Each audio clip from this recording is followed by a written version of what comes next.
Back to another YouTube video. It's your boy Orion G. Today we're gonna react to Underground Rap is Dying. Here's why. Let's get right into the video. And I'm gonna make sure I put the link in the description in the link in the description of the video in my link of the description. So yeah, we're gonna react to Underground Rap is Dying. Here's why. In the big, beautiful year 2025, it seems like underground hip-hop is in one of the weirdest spots that it's ever been in during its entire time existing as a genre. Now wait, before you click off, no, you didn't pick the wrong video. I know I've made this statement before when talking about hip-hop as a whole, but today I'm not trying to make big, sweeping generalizations of the entire genre. Instead, I'm only trying to focus on a specific piece of it, being the underground scene. Because while I and many others definitely have our fair share of issues when it comes to the mainstream rap industry, as you can see by how many videos have been made on the topic, it's not very often that you see people criticize the other side of the coin, which of course is the underground. And I believe the reasoning behind that is because a lot of people see it as the lesser of two evils. I mean, after all, everywhere where the mainstream fails, the underground seems to thrive. It's more creative, experimental. Yeah, Underground is way more creative and experimental. That's number one right there. And a hell of a lot better than anything you can listen to on the radio. That is, if anybody even listens to the radio anymore in the big 2025, but take my word for it, I used to work at a place where they would play the exact same station for 10 hours in a row, and well, 90% of it was dog shit. Shout out to Shabuzi though, because the bar song was really the only thing that got me through. It's not underground scene, because while yes, I definitely agree it's a whole lot better than anything going on in the mainstream, it's not without its own faults, and even though we love something, it doesn't mean that we shouldn't want it to be better. If you're trying to diagnose the issue with rap as a whole, you can't only focus on half of the body and expect to find the full disease. You're gonna have to look at the entire thing. And I'm gonna try to cover as much as I can of this video. if we're ignoring the underground, we're really I might not get to it all. doing ourselves a disservice. But right off the bat, we're already running into a bit of an issue, because what even is the underground? Is it a movement, a genre, a community, a type of music, which I guess is what a genre is, but basically all of the above. Well, there's no point in getting access to zero. We're gonna get an ad. Come on. Same time. Because if you ask 10 people what the word underground means, they're probably all going to give you different answers. Because after all, the entire underground movement, if you want to call it, is so broad that many different people interpret it in different ways. Which makes it really tough for us, because if we're going to try to figure out what's wrong with underground rap, knowing what it is in the first place is probably a pretty important step. I'm technically an underground artist myself, so So to make things a little bit simpler, I'm going to lay a couple ground rules. First of all, I'm only going to be focusing on hip-hop. You know why? Because I'm not signing no deal.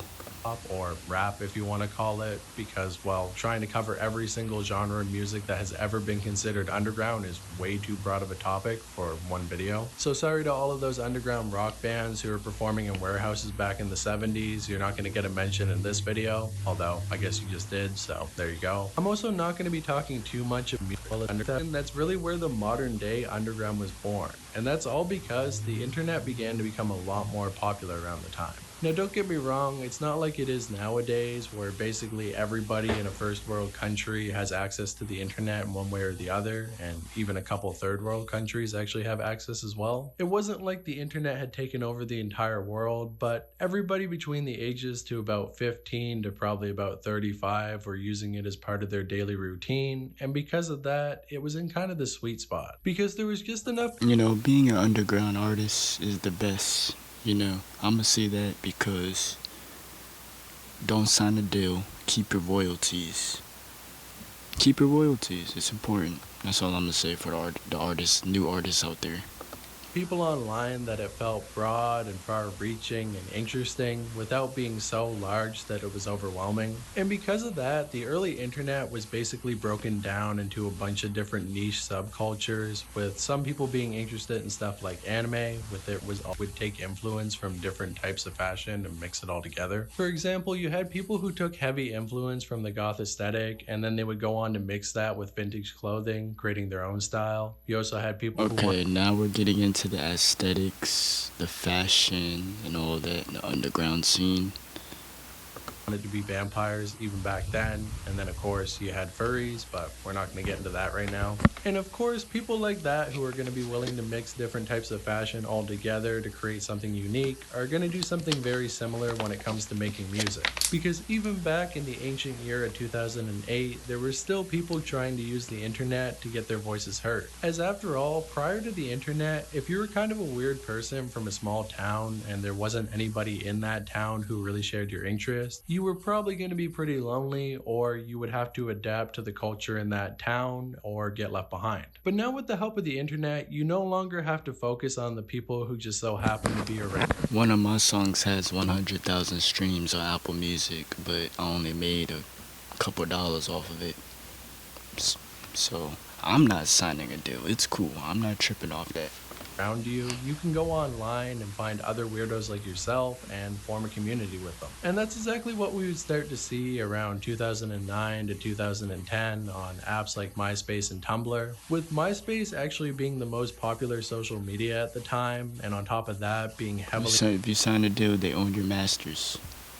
But if you don't sign a deal, then you own your masters. So which one are you gonna do? Customizable, where you could basically do whatever you wanted with your profile. On top of that, you didn't have to worry about future employers taking a look at your social media account, so you could basically do whatever you wanted with it without getting in trouble. It was the wild west of the internet, and it was also the wild west of early internet rap, if you even want to call it that. Because the earliest forms of internet music that can be found on these websites are so different and unique from anything that you hear in the modern day, it's kinda hard to even call it straight up hip hop, as it takes influence from techno, metal, rock, screamo, and even weirder stuff like anime soundtracks. As after all, if you're on the internet... And that's where it's called experiment, and that's where the experimentation comes from, with underground artists stepping out the boundaries, pushing boundaries, different genre of music, not just the mainstream appeal sound, you know what I mean? Making music, you probably also had a pretty big interest in anime, and that's why you would start to see AMVs pop off online, being some of the first promotion that these underground artists could get, as after all, if you were somebody who wanted to make an AMV and you wanted to use a mainstream song, you were probably going to get copyrighted, but these random people that you met online would definitely be happy with you using their song. And this is how a lot of people would discover this subculture in the first place. They would go online, look up some form of anime that they like, out more big names that have popped off yet, although it wouldn't be long before we would start to get a couple, with some of the earliest being people like Lil B, Young Lean, and Chief Keef, which are three names that you would never really think that you would hear together. Yeah, Lil B, he has like 100 albums. I'm serious. If you go on his discography, he has a lot of music. As all three of them are so different. I mean, Chief Keef is a Chicago demon who's always talking about smoking ops and killing people in broad daylight. Young Lean is this weird Swedish kid who raps off beat and talks about getting high on dextromorphine. And Lil B is the bass god. You really don't need to have the bass god described to you. If you want it described, go listen to his music. That's what he is. My thoughts on Lil B. Are on the surface, they all had something in common. They were all taking heavy influence from that early internet sound, and because of that, they would all be put under the umbrella of underground. So even this early on, you're starting to see the underground split off into many different genres, with Glow from Chief Keef, sad boy rap from Young Lean, and of course the bass sound coming from Lil B. Which goes to show that the underground was never really a genre of music, it's just an umbrella term that captures a bunch of genres all together. At this point, I would say it's more of a community, and that's an important word. Community. Because during this period of time, it didn't really matter if you were making loud, aggressive music or whispering jazz music. If you were part of this underground community, you were going to be fucking with everybody in said community. And I think that's a very important building block when it comes to what the underground really is, a sense of community, a sense that everybody is kind of working towards the same thing, that everybody... Yeah, you know, building the fan base, the community, underground artists having their own fan base. is only a couple clicks away, and that unlike the mainstream industry, there's no borders or walls or labels that can keep people apart. And if you want to make music with somebody that doesn't fit your style at all, you can definitely do that. And you would think a community like this would never be able to find mainstream success, as after all, it's too weird, it's too niche. The people who are part of it probably aren't your average music listener, so there's no way that we're ever going to get a mainstream audience on board. But despite all odds, you would start to see people like Lil B get on XXL Magazine, as well as Chief Keef only a couple years later. Young Lean would go on to become wildly popular with a couple viral hits. And while at the time a lot of people were trying to write them off as joke or meme rappers, they would eventually find their respect in the following decade. And once the first couple pioneers really started to pop off from the internet, you would see That's usually what happens. He's right on that, spot on. Artists get the recognition later, pioneers, as so to say.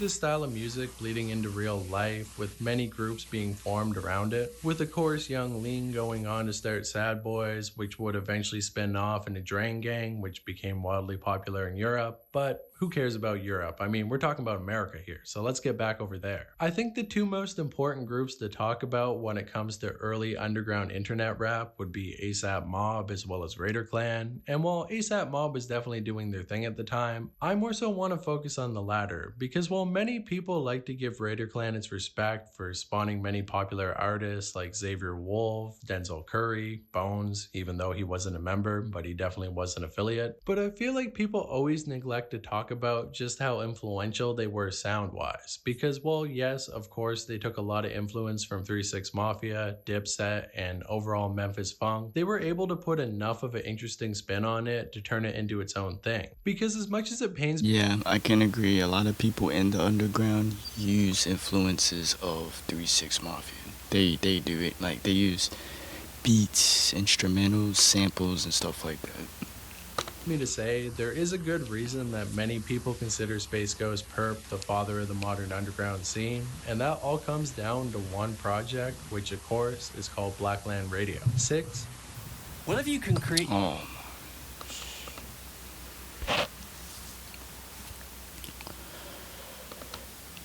0.6, baby. Now, I truly feel like in the modern day, people don't give this project the respect that it deserves, because in a way, it's kind of on par with Graduation. Carter just sampled off of that album, the Perp guy.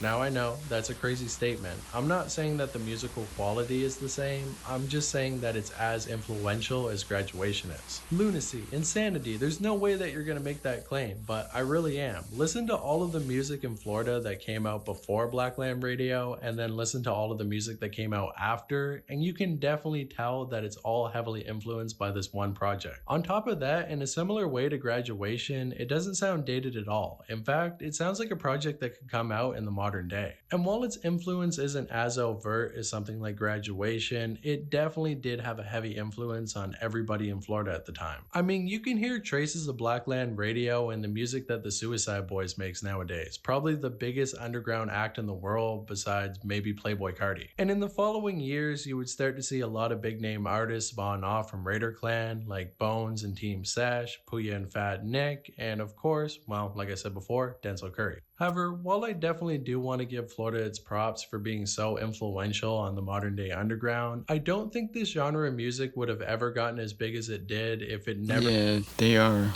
Their state is big, and as far as the underground scene too, there's a lot of different places, but they're definitely.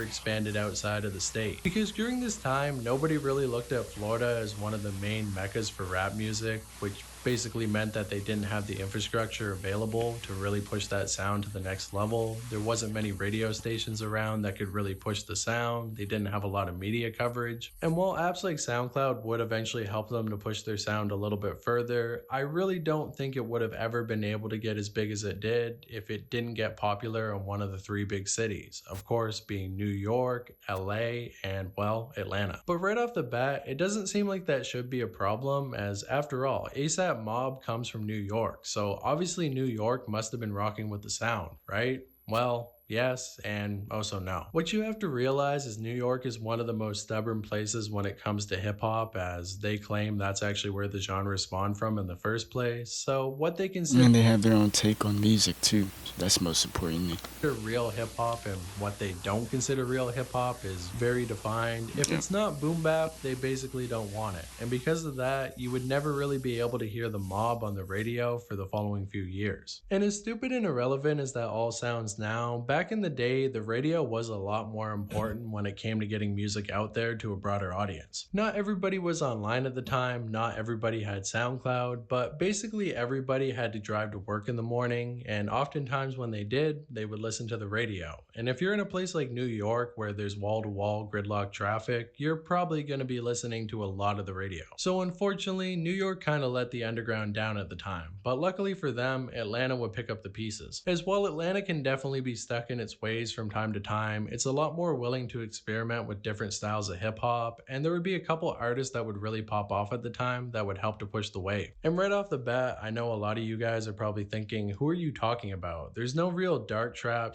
/ emo rap artist who came out of Atlanta at the time that can just have to be the. Now, I know it's a little bit confusing that I started calling it the SoundCloud movement, as before I was calling it the underground movement, but it's kind of weird the way that it goes. Underground rap eventually morphed into SoundCloud rap, and then SoundCloud rap, Gotti, Playboy Carti, and Una the Activist were very influential in the way that they used SoundCloud to their advantage, with them meeting people who had access to big name hip hop playlists, getting their music put on there, helping it to grow before it would then be noticed by the local strip clubs and bars in the area, who would then play their music there, and then before long the radio stations would also catch on, and all of this SoundCloud type music was now being played on a mainstream platform. They were also super influential for getting platforms like Elevator off of the ground, which would go on to help many underground artists find their voice in the following years. So overall, if you don't want to consider them underground Stay independent is the best option, guys. Stay independent. rap, I guess I understand your perspective, but they definitely did a whole lot to help the movement. However, it's not like Florida would completely fall off of the map, because But, you know, signing a deal does help sometimes. But if you're going to sign that deal, it got to be, I'm going to take most of the revenue. I cannot have you taking most of it. We got to be, you know what I'm saying? the time that all of this was going But that was Underground Rappers Dying. Here's why. I'm going to make sure I put the description link in the comment. Tell me what you guys want to see next in the comments down below. Uriah out.